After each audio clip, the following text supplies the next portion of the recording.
Hey everyone, it's John here from Hockey back with another video, and this video is going to be the Minnesota Wild versus Vancouver Canucks playing round series preview video. So I actually talked to Gio, also known as LEGOROCKS99. I got him on to talk about the series. He's a big Canucks fan, so just overall going to go through the series. So of course, if you are new, please subscribe, smash that like button, and leave your thoughts in the comment section. So I'm wearing the Wild jersey, but now to reveal the new Canucks jersey.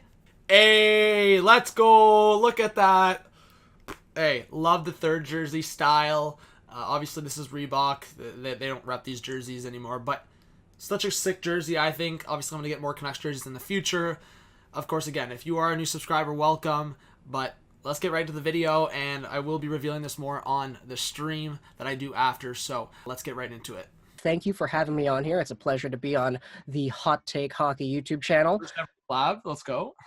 Absolutely. But when it comes to your question of the Vancouver Canucks' strengths going into this series, probably the biggest thing that a lot of people haven't been considering that has really amplified itself over the past, let's say, 2 or 3 months of the season was its offensive firepower. This team was already a team that was so good offensively going into the trade deadline period and all that. And all of a sudden, Jim Benning was like, yeah, Tyler Madden, Tim Schaller, nah, you guys can go. We're going to get ourselves a really legitimate top 6 forward in Tyler Toffoli to play alongside of our really good guys while Brock Besser is injured.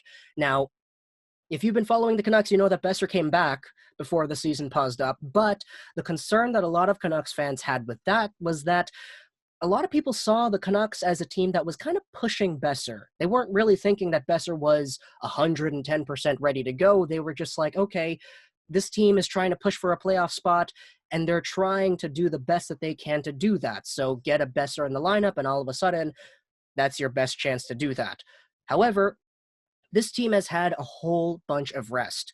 Guys like Brock Besser have been able to recuperate themselves. Jacob Markstrom is healthy again. And now they still have that Tyler Toffoli that they made that trade for all the way back in February. So what you're looking at with a Vancouver Canucks team heading into this series is a potential top 6 that looks like JT Miller, Elias Pettersson, Tyler Toffoli.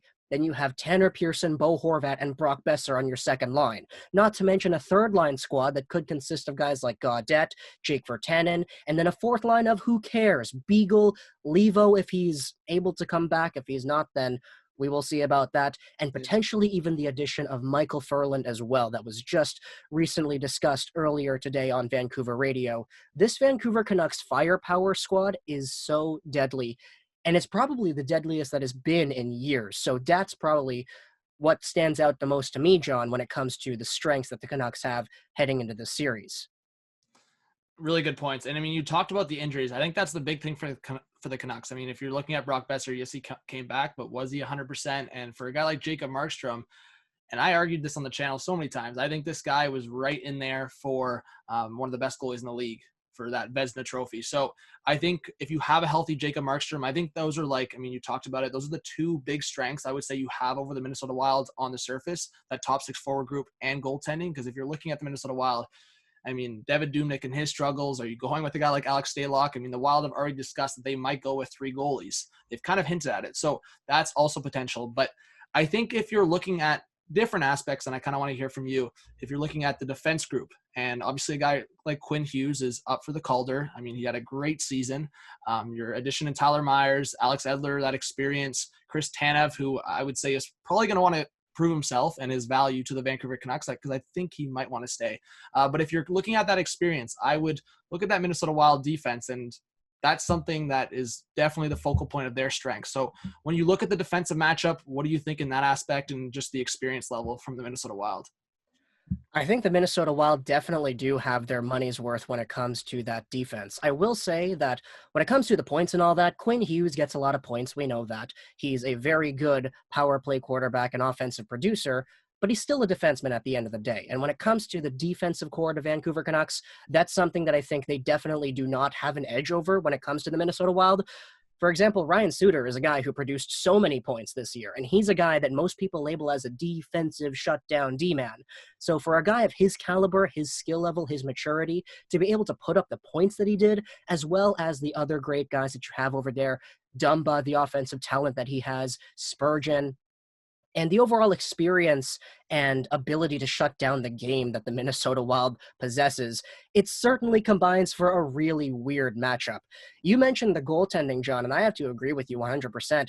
This three-way goalie thing of Kakkonen, Stalock, and Dubnyk, it's a weird combination. But when you're playing in front of guys like Dubnyk, you're playing in front of guys like Spurgeon, like I said, and Dumba, you have a really good opportunity to play the Minnesota Wild style of hockey, which is possession. It's shots, it's controlling the puck, it's playing what most people would call boring hockey, which is kind of something that has come to bite the Canucks in the butt a little bit throughout this season.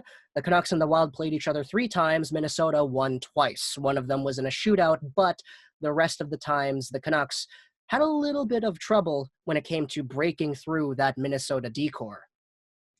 Yeah, and I would agree. And I think if you're looking at the Minnesota Wild as well, I would say they obviously don't have those stars. I mean, Kevin Fiala had a great year. They have the depth. I think that's the big thing for Minnesota Wild. Like their fourth line is, you could argue, is as good as their second line. Like they have that depth. They don't have the star power.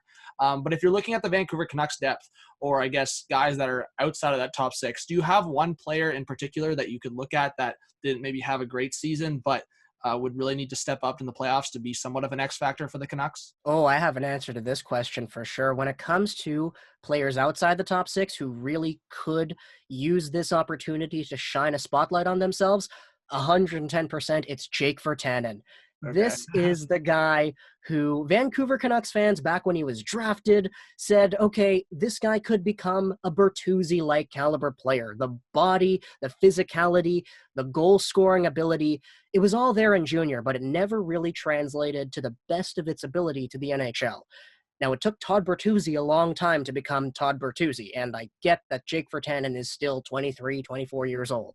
But he hasn't had playoff exposure yet.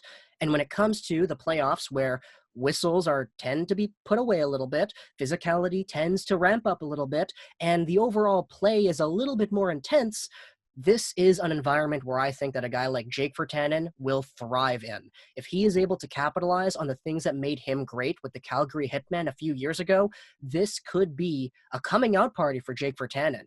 If he's able to go out there and start hitting guys like he could in the past while keeping up his offensive skills that he gained throughout the past few months, then this could be a very good opportunity for him. So I think when it comes to guys outside the Vancouver Canucks top 6, my eye is on Jake Virtanen, especially against a Minnesota Wild team that loves to play keep away, that loves to hold on to the puck, and that loves to play that possession-heavy game. You want a guy like Virtanen getting involved in those passing lanes, cutting people off, body-checking guys, and knocking that puck loose. That's a very big question with, I think, a lot of people that are maybe underestimating the Canucks in this series, that the Wild are more of that boring, patient team that's going to control a lot of the game, that's going to keep you out of your zone. I could see this series going one of 2 ways. Either one, the Vancouver Canucks play like they played against the Wild this past season, meaning that they get caught up, they're forced to chase the puck around, and they don't do a good job doing it. The Minnesota Wild were able to beat the Vancouver Canucks by using that puck control to their strengths, and a guy like Kevin Fiala came out of nowhere and absolutely just started terrorizing Vancouver in these hockey games. So if a guy like that gets hot and the Vancouver Canucks are not able to capitalize on breaking up those Wild defensive plays and all that, then the Wild definitely have a really good chance at winning, because the Canucks have fallen into that trap throughout the past 3 games they've played this past season. However, the other scenario that I see is that the Vancouver Canucks actually learn how to play the Wild correctly. That's matching their pace. That's not trying to force things, and that's not trying to get involved, sucked into what the Minnesota Wild want them to do. If the Vancouver Canucks can be patient, if they can utilize their offensive talents properly and in a position that allows them to get some really nice passing plays and exploit the Wild's defensive lapses that are rare but sometimes do happen, then all of a sudden it's a really short Alex Stalock that they have to beat, or an inconsistent Devin Dubnyk that they have to beat, or an AHL star in Capo Kakkonen that they have to beat. The goaltending should be a weakness here for the Wild, but standing between the Canucks and that goaltending is a really good defensive core, and the Canucks need to find a way to beat that. And that's not going to come by forcing it, because we know that the Wild can shut that down. So I wouldn't be surprised if the Canucks lost this one by quite a long shot, but at the same time, I wouldn't be surprised if they won by quite a long shot too, because they're able to beat out the Wild, which is why I can't really give a prediction because it's so fluctuated on both sides. I could really see either possibility happening.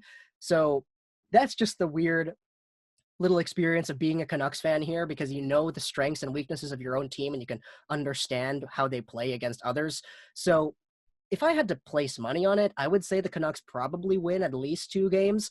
I wouldn't be surprised if they lost in game 5 or whatever, but I would be kind of surprised if they didn't at least squeak one in. I've always said this in the playoffs. If you can't have one goalie going, in the playoffs, you can't be going back and forth with goalies. That just doesn't work. You need to have one goalie going. And I mean, if I'm looking at goaltending, I would put my bets on Jacob Markstrom. Jacob Markstrom has been, at times, a Vezina caliber goaltender. There are stretches throughout the past, let's just say going back to the late 2018, where this guy has been so good.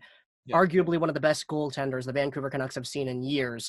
So having that kind of consistency on the back end definitely is going to help and will be a very big factor. I think 2 defensemen also, and when we talk about the Minnesota Wild defense, I think Tyler Myers and Chris Tanev, like I talked about Chris Tanev on his contract here trying to prove himself.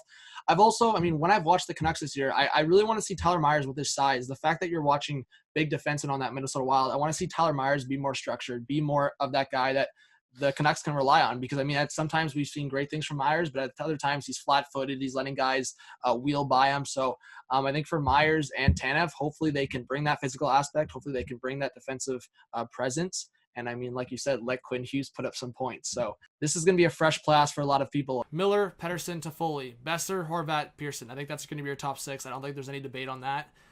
Third line, I think it's going to be Roussel, Gaudette, Virtanen. I think that's what has worked. At least Roussel got that in that third line. It's been really beneficial for the Canucks.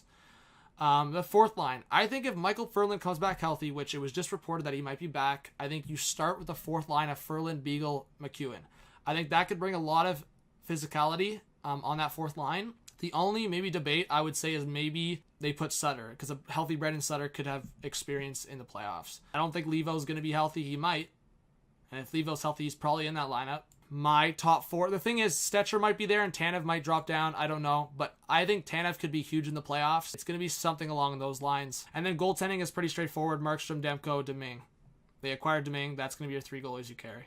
So the Wild lineup. I think they stay pretty similar to what they ended with. I think Ryan Donato could be a guy that gets maybe jumped in the lineup. But in terms of lines, the Greenway, Eric Stahl, Fiala line was playing well. Eriksson Ek, Luke Kunin, I think they've proven to be top 9 forward. If you go in terms of experience, I could see Zuccarello, and maybe you run with that line, Galchenyuk, Zuccarello, and Parise.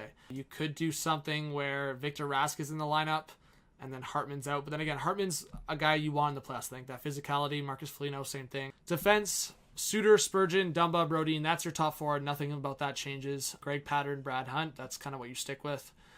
And then Dubnyk, Stalock. The only thing I'll say about the Wild is I'll bring the forwards up. JT Brown 100%. The Wild are most likely going to run with 3 goalies with an open mind of potentially any goalie getting action. Stalock was playing okay at some moments. Dubnyk, so inconsistent, struggling big time. So Kakanen's going to get an opportunity to potentially, again, if things aren't going well for the Wild goalie, goaltending for the Wild, I've even asked people, it's no one really knows what they're going to do with the goaltending, but Kakkonen will be with that roster, I believe. Thank you for coming on, Gio. I will put your channel link, so Lego Rocks guys, go subscribe to him on YouTube. I'll put the link in the description. Hey, thank you for coming on, Gio. I really appreciate it. For sure, man. Yeah, anything for Hot Take Hockey. I love to be here. Hey, first ever collab, hopefully a few more to come. And yeah, thank you for watching. Absolutely, man. Yeah, we got to do this again soon.